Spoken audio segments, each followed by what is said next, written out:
দর্শক শুনছিলেন mercantile bank সংবাদ শিরোনাম, এবার বিস্তারিত। অবৈধ অস্ত্র উদ্ধারে দেশব্যাপী যৌথ অভিযান শুরু হয়েছে। এরই ধারাবাহিকতায় রাজশাহীতে বুধবার রাত 12টার পর মহানগরীর বিভিন্ন এলাকায় অভিযান শুরু হয়। তবে প্রথম দিন কোনো অস্ত্র উদ্ধার হয়নি।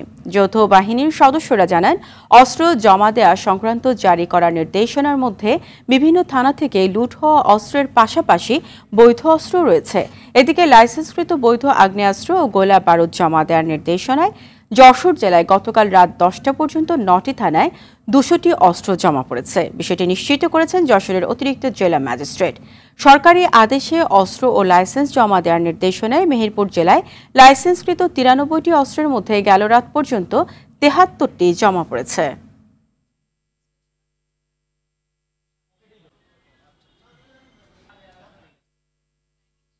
আলাদা দুটি হত্যা মামলায় সাবেক আইজিপি আব্দুল্লাহ আল মামুনকে 8 দিন এবং শহীদুল হককে 7 দিনের রিমান্ড দিয়েছেন আদালত। সকালে সিএমএম আদালতের বিচারক এই আদেশ দেন। ভোরে তাদের আদালতে নিয়ে 10 দিন করে রিমান্ড চায় পুলিশ। মঙ্গলবার রাতে উত্তরা থেকে গ্রেপ্তার করা হয় শহীদুল হককে, আর আত্মসমর্পণ করেন আব্দুল্লাহ আল মামুন। রাজধানীর নিউ মার্কেট এলাকায় ব্যবসায়ী আব্দুল ওয়াহদুদকে গুলি করে হত্যা মামলায় শহীদুল হককে গ্রেপ্তার দেখানো হয়। আর মোহাম্মদপুরে মুদি দোকানি আবু সাইদ হত্যা মামলায় সাবেক আইজিপি আব্দুল্লাহ আল মামুনকে গ্রেপ্তার করা হয়। গ্রেপ্তারের পর সাবেক 2 আইজিপিকে ডিবি হেফাজতে রাখা হয়েছিল। তাদের বিরুদ্ধে এরই মধ্যে একাধিক মামলা হয়েছে। এদিকে অপহরণ মামলায় ঢাকা জেলার সাবেক অতিরিক্ত পুলিশ সুপার আব্দুল্লাহ হিল কাফির 8 দিনের রিমান্ড মঞ্জুর করেছেন আদালত।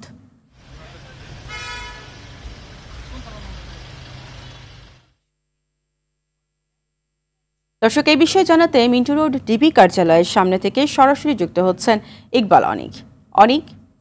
সাবেক 2 আইজিপি তো রিমান্ডে আছেন, তাদের কাছ থেকে কোনো তথ্য পেয়েছেন কিনা জানাবেন।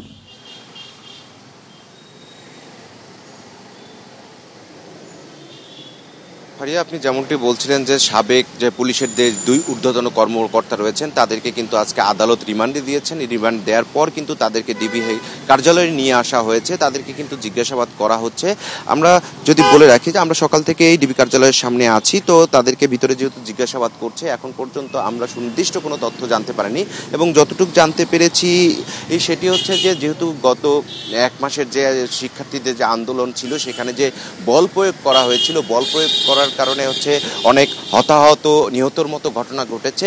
এবং এই বিষয়গুলো কারা ইন্ধন দিয়েছিল, এদের সঙ্গে এই বল প্রয়োগ করার পেছনে কারা জড়িত ছিল, এই বিষয়গুলো জানার জন্য কিন্তু হচ্ছে তাদেরকে রিমান্ডে নিয়ে আসা হয়েছে। এই তথ্যগুলোই তাদের কাছে জানতে চাচ্ছেন। এর আগে যদি বলে রাখি যে গতকালকে কিন্তু হচ্ছে সাবেক আইজিপি শহীদুল হককে কিন্তু উত্তরা থেকে গ্রেপ্তার করা হয়েছে এবং যে সাবেক যে আইজিপি রয়েছেন আব্দুল্লাহ আল মামুন, তিনি কিন্তু স্বেচ্ছায় এসে আত্মসমর্পণ করেছেন। এবং তাদের দুজনকেই হচ্ছে, যেমন আব্দুল্লাহ আল মামুনকে মোহাম্মদপুরের একটি মামলায় হচ্ছে 8 দিনের রিমান্ড দেওয়া হয়েছে এবং শহীদুল হককে কিন্তু নিউ মার্কেটের একটি মামলায় 8 দিনের রিমান্ড দেওয়া হয়েছে। সেই সাথে কিন্তু হচ্ছে যে ঢাকা জেলা পুলিশের যে অতিরিক্ত পুলিশ সুপার রয়েছেন আব্দুল্লাহ হিল কাফি, তাকে কিন্তু একটি অপহরণ মামলায় কিন্তু 8 দিনের রিমান্ড দেওয়া হয়েছে। এবং যারা এ পর্যন্ত বিভিন্ন সময়ে গ্রেপ্তার হয়েছেন তারা সবাই কিন্তু এই রিমান্ডের আসামি যারা রয়েছেন তাদেরকে কিন্তু ডিবি কার্যালয়ে রাখা হয়েছে এবং তাদের কাছে জানার চেষ্টা করা হচ্ছে যে আন্দোলনটি হয়েছিল, আন্দোলনে কারা যে বল প্রয়োগ করেছিল, তাদেরকে কারা ইন্ধন দিয়েছিল, কাদের নির্দেশনায় এই হত্যাকাণ্ডগুলো ঘটিয়েছে, এই বিষয়গুলো তাদের কাছে মূলত জানতে চাওয়া হচ্ছে। এই ছিল আমার কাছে ডিবি কার্যালয় থেকে সবশেষ অবস্থা। ফারিয়া, আপনাকে ধন্যবাদ। সাবেক প্রধানমন্ত্রী শেখ হাসিনার বিরুদ্ধে আরও 2টি হত্যা মামলা হয়েছে। রামপুরায় শ্রমিক আমির হোসেন হত্যা মামলায় শেখ হাসিনা, ওবায়দুল কাদের, আসাদুজ্জামান সহ 24 জনকে আসামি করে মামলা করা হয়েছে। তদন্ত করতে পিবিআইকে আদালতে নির্দেশ দিয়েছে। এদিকে উত্তরায় হাফেজ মাওলানা হাবিবুল্লাহ বাহার হত্যায় উত্তরায় শেখ হাসিনা সহ 56 জনের বিরুদ্ধে মামলা নিতে উত্তরা পশ্চিম থানাকে নির্দেশ দিয়েছেন আদালত।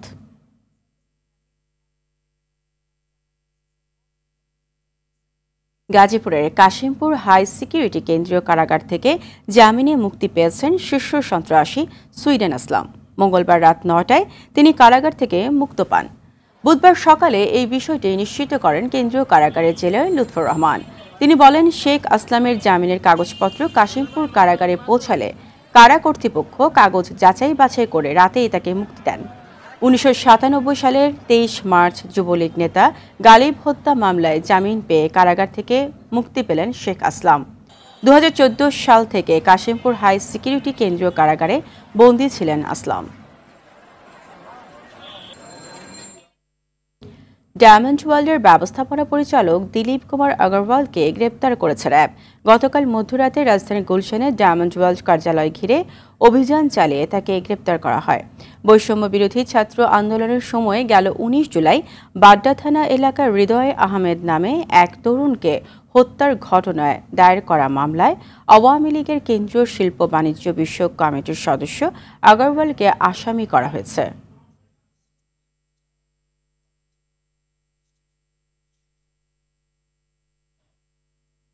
ছাত্র জনতার গণ অভ্যুত্থানে শহীদ ও আহতদের স্মরণে কাল শহীদী মার্চ পালনের ঘোষণা দিয়েছে বৈষম্য বিরোধী ছাত্র আন্দোলন।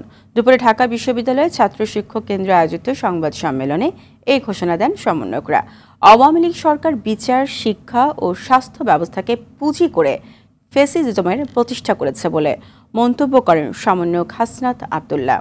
অন্তর্বর্তী সরকারকে প্রশ্নবিদ্ধ করতে যারা এখন রাস্তায় নামছে তারা বিগত 16 বছর কোথায় ছিল সে প্রশ্ন তোলা হয় সংবাদ সম্মেলন থেকে।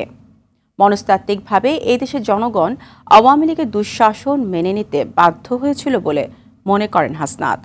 গণ আন্দোলনের প্রতিটি ক্ষত চিহ্ন সবাইকে ধারণ করতে হবে বলে মন্তব্য করেন আরেক সমন্বয়ক সার্জিস আলম। এটি আগামীকাল বিকাল 3টায় ঢাকা বিশ্ববিদ্যালয়ের রাজু ভাস্কর্যের সামনে থেকে শুরু হবে। আমি রুটটি বলছি, আমাদের শহীদী মার্চের রুট হবে রাজু ভাস্কর্য থেকে শুরু করে নীলক্ষেত হয়ে নিউ মার্কেট, কলাবাগান, এরপরে ধানমন্ডি পার হয়ে মানিক মিয়া এভিনিউ হয়ে অর্থাৎ সংসদ ভবনের সামনে দিয়ে ফার্মগেট, কাওরান বাজার, শাহবাগ, আবার রাজু ভাস্কর্য হয়ে আমাদের জাতীয় শহীদ মিনারে গিয়ে শেষ হবে। সারা দেশে তৃতীয় প্রশাসনিক কার্যক্রম স্বাভাবিক অবস্থায় ফিরিয়ে আনার তাগিদ দিয়েছেন প্রধান উপদেষ্টা ডক্টর মোহাম্মদ ইউনূস। দুপুরে তার কার্যালয়ে সচিবদের সঙ্গে বৈঠকে এই তাগিদ দেন তিনি। প্রধান উপদেষ্টা সচিবদের কাছে দেশ সম্পর্কে সরকারের ভাবনা তুলে ধরেন। বৈঠকে দেশের বর্তমান পরিস্থিতি এবং সরকারের অগ্রাধিকার নিয়ে আলোচনা হয়। এছাড়া স্থিতিশীলতা বজায় রাখা, দ্রব্যমূল্য নিয়ন্ত্রণে আনা, অবৈধ অস্ত্র উদ্ধার, দুর্নীতি প্রতিরোধ সহ রাষ্ট্র সংস্কারের বিষয়ে আলোচনা হয়েছে বলে জানা গেছে। বৈঠকে 55টি মন্ত্রণালয় ও বিভাগের সচিবরা উপস্থিত ছিলেন। 8 আগস্ট অন্তর্বর্তী সরকার গঠনের পর এটি সব সচিবের সঙ্গে প্রধান উপদেষ্টার প্রথম বৈঠক। 16 বছরে দেশ থেকে পাচার হয়েছে প্রায় 11 লাখ কোটি টাকা। এই তথ্য ওয়াশিংটন ভিত্তিক গবেষণা প্রতিষ্ঠান গ্লোবাল ফিনান্সিয়াল ইন্টিগ্রেটেড। তবে অর্থনীতিবিদরা বলছেন এর বাইরে আওয়ামী লীগ সরকারের মেয়াদে আরও বেশি অর্থ পাচার হয়েছে, যা দেশের অর্থনীতিকে বিরাট ঝুঁকির মুখে ফেলেছে। পাচার হওয়া অর্থ ফেরাতে বিভিন্ন দেশের ব্যাংকিং চ্যানেল, এজেন্সি ও সরকার পর্যায়ে যোগাযোগ জরুরি বলছেন বিশেষজ্ঞরা। পাচারকারীদের দেশে যত সম্পদ আছে তা বাজেয়াপ্ত করার পরামর্শও তাদের। আতিকা রহমানের রিপোর্ট। রিজার্ভ সংকট, খেলাপি ঋণ, ভঙ্গুর ব্যাংক, মূল্যস্ফীতি সহ আর্থিক খাতে নাজুক দশার অন্যতম কারণ অর্থ পাচার। বৈদেশিক বাণিজ্য কারসাজি, হুন্ডি, চোরাচালান ও বিদেশি সম্পদ গড়তে বিভিন্ন উপায়ে দেশ থেকে বিপুল পরিমাণ অর্থ পাচার হয়। বেশ কবছর ধরে এসব অনিয়ম, দুর্নীতি ও অর্থ পাচারের তথ্য পাওয়া গেলেও শেখ হাসিনা সরকারের পতনের পর ভয়াবহতার পুরো চিত্র সামনে আসে। 16 বছরের রাজনৈতিক প্রভাব খাটিয়ে মন্ত্রী, এমপি, ব্যবসায়ী প্রতিষ্ঠান ও সরকারি কর্মকর্তারা বড় অঙ্কের টাকা পাচার করেছেন। যুক্তরাষ্ট্রের গ্লোবাল ফিনান্সিয়াল ইন্টিগ্রিটি GFI এর প্রতিবেদন বলছে, বাংলাদেশ থেকে প্রতি বছর বিদেশে পাচার হয়েছে গড়ে 753 কোটি 37 লাখ ডলার বা 80,000 কোটি টাকা। বিশ্লেষকরা বলছেন, অর্থ পাচারের প্রকৃত চিত্র আরো ভয়াবহ। GFI এর সূচকে যা ধরা পড়েনি। দেশের অর্থনৈতিক অবস্থার বাস্তব চিত্র তুলে ধরতে শ্বেতপত্র প্রণয়নের জন্য অর্থনীতিবিদ ডক্টর দেবপ্রিয় ভট্টাচার্যকে প্রধান করে একটি কমিটি গঠন করেছে অন্তর্বর্তী সরকার। অর্থনীতিবিদরা বলছেন, কি পরিমাণ টাকা পাচার হয়েছে এবং তা ফেরত আনতে আইন অনুযায়ী ওইসব দেশের সরকারের সঙ্গে উচ্চ পর্যায়ের কমিটিকে কাজ করতে হবে। সরকারি চ্যানেলে কিছু বাইলেটারালি বিভিন্ন দেশে যেসব দেশে গেছে সেরকম তথ্য যদি থেকে থাকে, বিভিন্ন দেশের ব্যাংকে যদি তথ্য থাকে সেগুলোকে ওইসব চ্যানেলের মাধ্যমে বা ফিনান্সিয়াল ইন্টেলিজেন্স ইউনিট যেগুলো আছে বিভিন্ন দেশের সাথে চুক্তি করে যদি আনা যায়, সেটা আনার একটা প্রসেসটা অব্যাহত রাখতে হবে। যারা সত্যিকার অর্থে অর্থ পাচার করেছে এটা যদি প্রমাণিত হয়, তাহলে তাদের দেশে যেসব সম্পদ আছে সেগুলো কনফিসকেট করা, মানে সেগুলো নিয়ে নেওয়া। কোর্টের মাধ্যমে একটা ইনজাংশন জারি হতে পারে যে তাদের সম্পদের বিক্রি বাটা করা যাবে না। এটা না করলে কিন্তু এগুলো বিক্রি হয়ে যাবে। শুধু অর্থ পাচারকারীদের নয়, যেসব প্রতিষ্ঠান তদারকির দায়িত্বে ছিল ও পাচারে সহায়তা করেছে তাদেরও শাস্তির আওতায় আনার দাবি অর্থনীতিবিদদের। এখানে 2-3টা প্রক্রিয়ায় অর্থ পাচার হয়েছে যেটা আমি বুঝি। একটা হচ্ছে আপনার এলসি খোলার মাধ্যমে যেমন আন্ডার ইনভয়েসিং, ওভার ইনভয়েসিং করে, এইসব প্রক্রিয়ার মাধ্যমে একটা হয়। আরেকটা হয় হুন্ডির মাধ্যমে মূলত। আর হয়তো কিছুটা ক্যাশ ক্যারি করে নিয়ে যাওয়ার যদি প্রক্রিয়া থাকে সেগুলো হতে পারে। যেসব প্রতিষ্ঠানগুলো এইগুলোর দায়িত্বে ছিল তাদের অবহেলা ছিল, এবং তাদের অবহেলা করার একটা বড় কারণ ছিল পলিটিক্যাল ইন্টারফিয়ারেন্স। তো প্রাতিষ্ঠানিক সংস্কারেরও কাজ করতে হবে, এবং সেটা আমার ধারণা যে বর্তমান ইন্টারিম গভর্নমেন্ট এবং ভবিষ্যতে যেসব গভর্নমেন্ট আছে এই সংস্কারগুলো শুরু করতে হবে। টিআইবি বলছে দুদক কার্যকর ভূমিকা নিলে আরও অর্থ বিদেশ থেকে ফেরত আনা সম্ভব। অন্তত একটি ক্ষেত্রে সিঙ্গাপুর থেকে পাচারকৃত অর্থ ফেরত আনা সম্ভব হয়েছিল বাংলাদেশে। সেই রোডম্যাপ এখন আগের তুলনায় আরও মসৃণ হয়েছে, সহজতর হয়েছে। দুর্নীতি দমন কমিশন, পুলিশের CID, financial intelligence unit, attorney generals office, জাতীয় রাজস্ব বোর্ড, এই ধরনের সংস্থাগুলো তাদের নিজস্ব অবস্থান থেকে এবং সংঘবদ্ধভাবে বা যৌথ সমন্বয়ের মাধ্যমে প্রক্রিয়া শুরু করতে হবে। যেই দেশই হোক না কেন, তাদের সাথে পারস্পরিক যে আইনি সহায়তার সুযোগ আছে জাতিসংঘের সঙ্গে আন্তর্জাতিক দুর্নীতি বিরোধী কনভেনশনের আওতায় তাদের অনেকের সাথে ইতিমধ্যে আমাদের চুক্তি আছে, তার উপর ভিত্তি করে প্রক্রিয়া শুরু করতে হবে। ভবিষ্যতে যেন দেশ থেকে অর্থ পাচার না হয়, অর্থনৈতিক মুখ থুবড়ে না পড়ে, সেজন্য কঠোর নজরদারির তাগিদ দিয়েছেন বিশেষজ্ঞরা। আতিকা রহমান, RTV, ঢাকা। বরিশাল সরকারি ব্রজমোহন কলেজ ও বরিশাল বিশ্ববিদ্যালয়ের শিক্ষার্থীদের মধ্যে রাতভর দফায় দফায় সংঘর্ষ হয়েছে। এতে উভয় পক্ষের কমপক্ষে 40 জন আহত হয়। ভাঙচুর করা হয় শিক্ষার্থীদের 4টি বাস। মঙ্গলবার রাত 2টার দিকে ব্রজমোহন কলেজ ক্যাম্পাসে এই ঘটনা ঘটে। পুলিশ জানিয়েছে, সোমবার রাতে BM কলেজ সমন্বয়ক মুস্তাফিজুর রহমান রাফিকে মারধর করে ববি শিক্ষার্থীরা। এই ঘটনার পর মঙ্গলবার রাত 11টার দিকে বটতলা এলাকায় অবস্থানকালে বরিশাল বিশ্ববিদ্যালয়ের 2 জন শিক্ষার্থীকে মারধর করে BM কলেজ শিক্ষার্থীরা। আহত 2 শিক্ষার্থীকে উদ্ধার করে হাসপাতালে ভর্তি করা হয়। এই খবর বিশ্ববিদ্যালয় এলাকায় ছড়িয়ে পড়লে 2 গ্রুপের মধ্যে হামলা ও ধাওয়া পাল্টা ধাওয়ার ঘটনা ঘটে।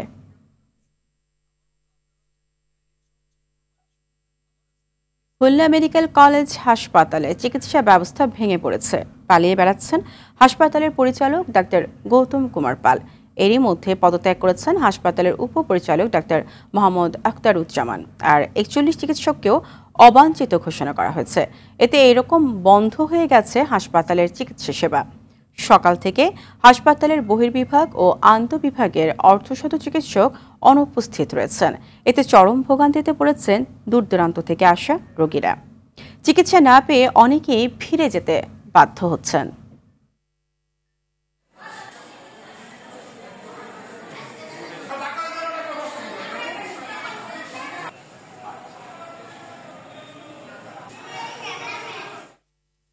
এই বিষয়ে বিস্তারিত জানাতে খুলনা থেকে সরাসরি যুক্ত হচ্ছেন SM মনিরুজ্জামান। মনির, হাসপাতালে চিকিৎসা সেবা বন্ধের বিষয়ে সর্বশেষ কি তথ্য আছে এবং অনেক রোগী তো চলে যাচ্ছে, এই মুহূর্তে কি অবস্থা দেখছেন জানাবেন? হ্যাঁ ফারিয়া, যেমনটা বলছিলেন, খুলনা মেডিকেল কলেজ হাসপাতালের 41 জন শিক্ষককে অবঞ্চিত ও কালো তালিকাভুক্ত করার এই মুহূর্তে কিন্তু ইমার্জেন্সিতে চিকিৎসক নেই বললেই চলে, যার ফলে কিন্তু চিকিৎসা সেবা অনেকটা খুলনা মেডিকেল কলেজ থেকে বঞ্চিত হচ্ছেন রোগীরা। সকাল থেকেই বিভিন্ন দূর দূরান্ত থেকে আশপাশের জেলা থেকে যে সকল রোগীরা এসেছেন তারা কিন্তু চিকিৎসা না পেয়ে অনেকটা বিভ্রান্তিতে পড়েছেন, অনেকটা ভোগান্তিতে পড়েছেন। তারা কিন্তু অনেকেই আশপাশের যে সকল বেসরকারি হসপিটাল রয়েছে সে সকল হসপিটালে যেয়ে অনেকে ভর্তি হয়েছেন। অনেকে তাদের বাসা খুলনায় রয়েছে, তারা অনেকে অপেক্ষা করতে করতে তারা কিন্তু অনেকে বাসায় চলে গিয়েছেন। আমি কিছুক্ষণ আগে কথা বলেছিলাম একজন রোগীর অভিভাবকের সাথে, তারা বলেছেন যে এই মুহূর্তে যেটা তার ভাষায় যে 41 জন না 100-র উপরে ডাক্তার ডাক্তাররা এই মুহূর্তে মেডিকেল হসপিটালে নেই, তারা কিন্তু ডাক্তাররা আতঙ্কে রয়েছেন, অনেকটা ভীতি কাজ করছে ডাক্তারদের মাঝে, যার ফলে কিন্তু তারা এই মেডিকেল কলেজ হাসপাতালে উপস্থিত হননি। চিকিৎসা যে সকল রোগীরা ছিল তারা অনেকেই কিন্তু এই মুহূর্তে ছাড়পত্র নিয়ে বেসরকারি হাসপাতালে ভর্তি হওয়ার চেষ্টা করেছেন, অনেকে চলে গেছেন বলে অনেকে জানিয়েছেন। এই মুহূর্তে খুলনা মেডিকেল কলেজ আপনারা জানেন এটি কিন্তু 1000 বিশিষ্ট সংখ্যা বেড বিশিষ্ট একটি হসপিটাল। এখানে কিন্তু প্রায় সময় 1800 থেকে 2200 রোগী সবসময় ভর্তি থাকে। আর এই সকল রোগীকে যে সকল ডাক্তার আছে তারাই কিন্তু চিকিৎসা দিতে হিমশিম খান। তারপরে কিন্তু আজকের এই কর্মবিরতির ফলে অনেকটা বিভ্রান্তিতে পড়েছে এই অঞ্চলের রোগীরা। ফারিয়া, এই ছিল খুলনা মেডিকেল কলেজ হাসপাতাল থেকে চিকিৎসার সর্বশেষ সংবাদ। আপনাকে ধন্যবাদ। আওয়ামী লীগ সরকারের প্রভাবশালী সাবেক 41 মন্ত্রী এমপির দেশ ত্যাগে নিষেধাজ্ঞার পর তাদের সম্পদের তথ্য চেয়ে বিএফআইইউতে চিঠি দিয়েছে দুদক। সংস্থাটি জানায় তাদের বিরুদ্ধে অবৈধ সম্পদ অর্জনের অভিযোগ রয়েছে এবং ক্ষমতার অপব্যবহার করে দুর্নীতির মাধ্যমে নামে বেনামে বিপুল অর্থ সম্পদের মালিক হয়েছেন। সাবেক বাণিজ্য মন্ত্রী টিপু মুন্সি, স্বাস্থ্যমন্ত্রী ডাক্তার জাহিদ মালেক, বিদ্যুৎ জ্বালানি প্রতিমন্ত্রী নসরুল হামিদ বিপু, ত্রাণ ও দুর্যোগ প্রতিমন্ত্রী এনামুর রহমান, সমাজ কল্যাণ মন্ত্রী ডাক্তার দীপু মনি, আইনমন্ত্রী আনিসুল হক, সাবেক নৌ প্রতিমন্ত্রী খালেদ মাহমুদ চৌধুরী, শিল্পমন্ত্রী নুরুল মজিদ মাহমুদ হুমায়ুন, আইসিটি প্রতিমন্ত্রী জুনায়েদ আহমেদ পলক, আনোয়ার হোসেন মঞ্জু, হাসানুল হক ইনু রয়েছেন 41 জনের তালিকায়। এদের সম্পদ অনুসন্ধান শুরু করেছে দুদক।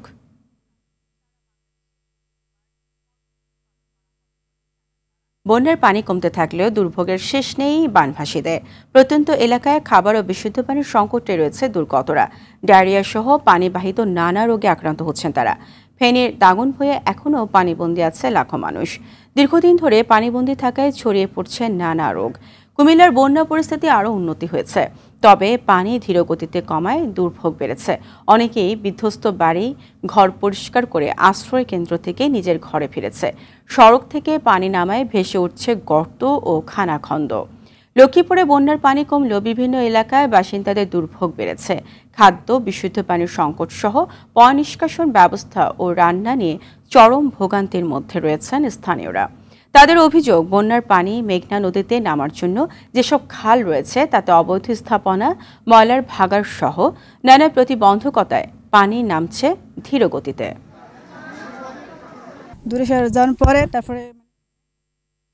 বন্যা দুর্গত এলাকার পরিস্থিতি জানাতে নোয়াখালী থেকে সরাসরি যুক্ত হচ্ছেন গিয়াসউদ্দিন রনি।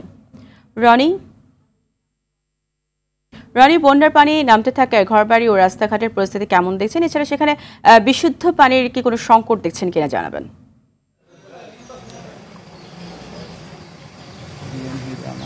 ফারিয়া, আপনি যেমনটি জানাচ্ছিলেন, নোয়াখালীর বন্যা পানি ধীরগতিতে কমছে, তবে এই পানি কমার সাথে সাথে কিন্তু এখানকার ক্ষয়ক্ষতির চিত্র ফুটে উঠেছে। এখানকার বন্যার পানি কমার সাথে সাথে আজকে ত্রাণ ও দুর্যোগ ব্যবস্থাপনা কার্যালয় জানিয়েছে যে এখানে 220টি ঘর পুরোপুরি ভেঙে গেছে এবং 5000-এর মতো ঘর আংশিক ক্ষতিগ্রস্ত হয়েছে। এছাড়া নোয়াখালীর যে সড়ক বিভাগ জানিয়েছে তাদের এখানে পাকা সড়কের কিন্তু ব্যাপক ক্ষয়ক্ষতি হয়েছে। এছাড়া প্রত্যন্ত গ্রামীণ অঞ্চলের যে মাটির সড়কগুলো আছে সেগুলো কিন্তু একেবারে বিলীন হওয়ার পথে রয়েছে। এছাড়া এখানকার যেই ত্রাণ ব্যবস্থা রয়েছে তাও কিন্তু মানুষ চালিয়ে যাচ্ছে। এছাড়া সরকারি সহায়তাগুলো অব্যাহত রয়েছে।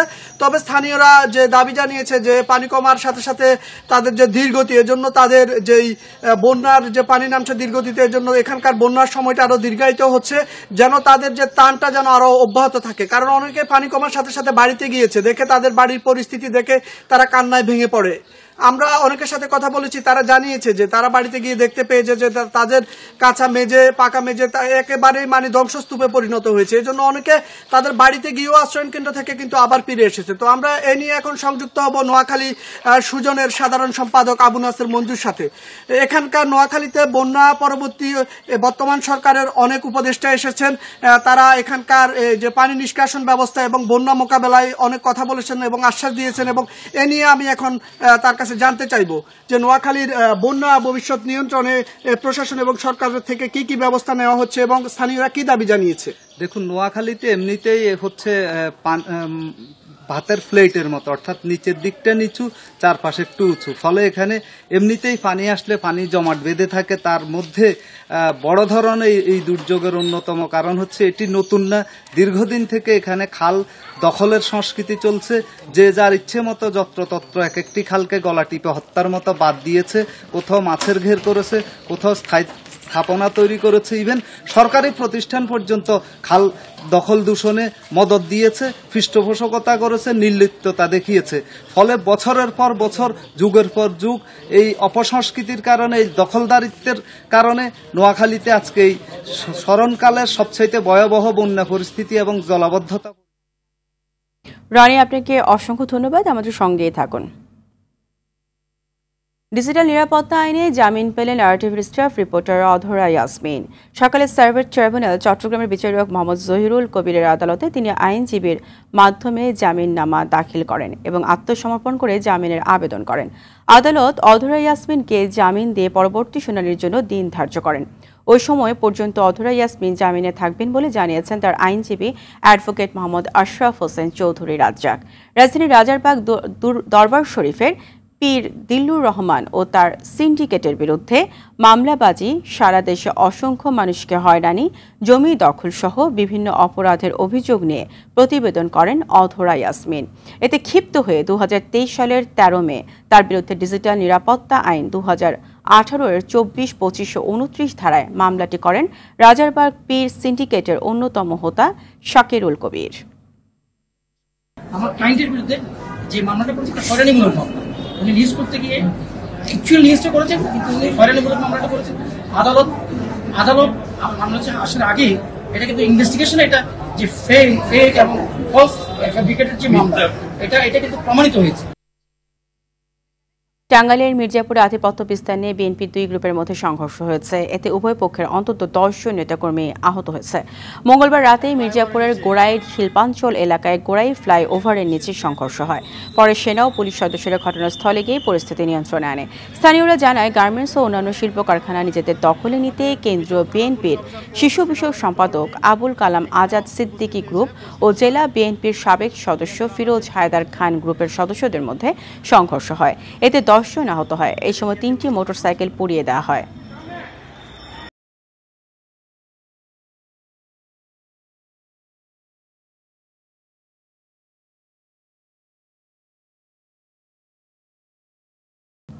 ন্যাশনাল লাইফ ইন্স্যুরেন্স আন্তর্জাতিক সংবাদ। ফরাসি উপকূলে একটি নৌকা ডুবে অন্তত 13 অভিবাসন প্রত্যাশী নিহত হয়েছে। তাদের অধিকাংশই নারী ও শিশু। 2 জন এখনও নিখোঁজ রয়েছে। স্থানীয় সময় মঙ্গলবার ফ্রান্সের বুলান শহরের কাছে এই ঘটনা ঘটে। সংবাদ মাধ্যম ইউরো নিউজ এ তথ্য জানিয়েছে। প্রতিবেদনে বলা হয়, ইংলিশ চ্যানেল দিয়ে যুক্তরাজ্যের পথে পাড়ি দিয়েছিল অভিবাসন প্রত্যাশীদের বহনকারী ওই নৌকাটি। ফরাসি কোস্টগার্ড জানিয়েছে, নৌকা ডুবির ঘটনায় 50 জনের বেশি অভিবাসন প্রত্যাশীকে উদ্ধার করা হয়েছে। ঘটনাস্থল পরিদর্শন করে ফ্রান্সের স্বরাষ্ট্রমন্ত্রী জেরাল্ড দারমানিন বলেছেন, নৌকাটি অতিরিক্ত যাত্রী বোঝাই ছিল। তাছাড়া অধিকাংশ যাত্রীর লাইফ জ্যাকেট ছিল না। প্রাথমিকভাবে ধারণা করা হচ্ছে মৃত সবাই আফ্রিকার দেশ ইরিত্রিয়ার নাগরিক।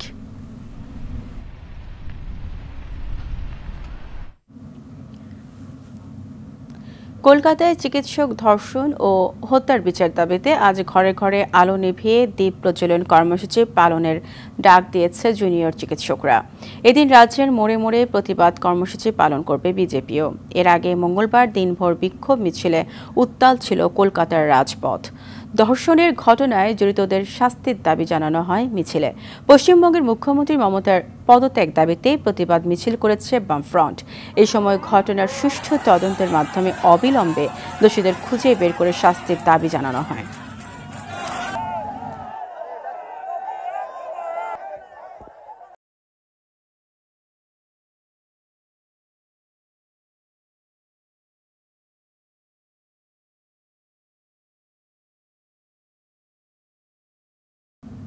গাজার উত্তর ও দক্ষিণে হামলার তীব্রতা বাড়িয়েছে ইসরায়েল। ফিলিস্তিনের স্বাস্থ্য মন্ত্রণালয় বলছে, 20 শতাব্দীর শুরুর পর অধিকৃত পশ্চিম তীরে ইসরায়েলের চালানো সবচেয়ে বড় হামলা চলমান রয়েছে টানা 2 সপ্তাহের মতো। এতে নিহত হয়েছে 33 ফিলিস্তিনি। স্বাস্থ্য মন্ত্রণালয়ের মন্ত্রী গাজায় হামলা বন্ধে ইসরায়েলকে চাপ দিতে আন্তর্জাতিক সম্প্রদায়ের প্রতি আহ্বান জানিয়েছেন। এদিকে ইসরায়েলের কাছে মার্কিন অস্ত্র বিক্রি বন্ধ হবে কিনা সেই বিষয়ে পর্যালোচনা চলছে বলে জানিয়েছেন মার্কিন পররাষ্ট্র দপ্তরের মুখপাত্র ম্যাথিউ মিলার। ইসরায়েলের কাছে যুক্তরাজ্যের অস্ত্র বিক্রি বন্ধের একদিন পরই এমন ঘোষণা দিল যুক্তরাষ্ট্র।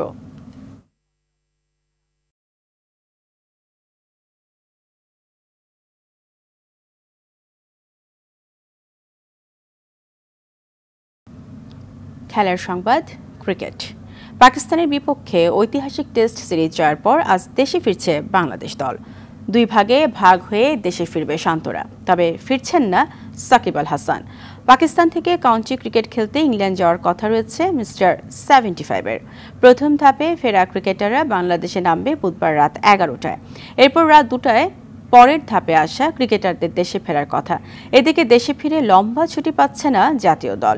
ভারত সফর সামনে রেখে আগামী সপ্তাহের মাঝামাঝি অনুশীলন শুরুর কথা টাইগারদের। ভুটানের বিপক্ষে 2টি ফিফা আন্তর্জাতিক প্রীতি ম্যাচের প্রথমটিতে বৃহস্পতিবার মাঠে নামবে বাংলাদেশ। ভুটানের চাং লিমিথাং স্টেডিয়ামে ম্যাচ শুরু সন্ধ্যা 6টায়। প্রথম ম্যাচকে সামনে রেখে এরই মধ্যে নিজেদের ঝালিয়ে নিয়েছে হ্যাভিয়ার কাবরেরার শিষ্যরা। ম্যাচ ভেন্যু চাং লিমিথাং স্টেডিয়ামে অনুশীলনে ফিটনেস ট্রেনিংয়ের পাশাপাশি মাঠের অনুশীলনে ঘাম ঝরিয়েছেন হ্যাভিয়ার কাবরেরার শিষ্যরা। বল নিয়ে পজিশনিং ও টেকটিক্যাল অনুশীলন করেছে বাংলাদেশ দল। এর আগে 14 বারের মুখোমুখি দেখায় 11টি ম্যাচ জিতেছে বাংলাদেশ। জামানরা একটি ম্যাচ হেরেছে, বিপরীতে 2টি ম্যাচ হয়েছে ড্র। দু দলের সর্বশেষ দেখা হয়েছিল 2023 সালের সাফ চ্যাম্পিয়নশিপে। সে ম্যাচে 3-1 গোলের ব্যবধানে জয় নিয়ে মাঠ ছেড়েছিল বাংলাদেশ। দুপুরের সংবাদ এই পর্যন্তই। সবশেষ সংবাদ জানতে চেয়ে কোনো মোবাইল ফোন থেকে 24141 নম্বরে ডায়াল করুন। জেলার সংবাদ বিকেল 4:45টায় দেখার আমন্ত্রণ রইল। ধন্যবাদ সবাইকে।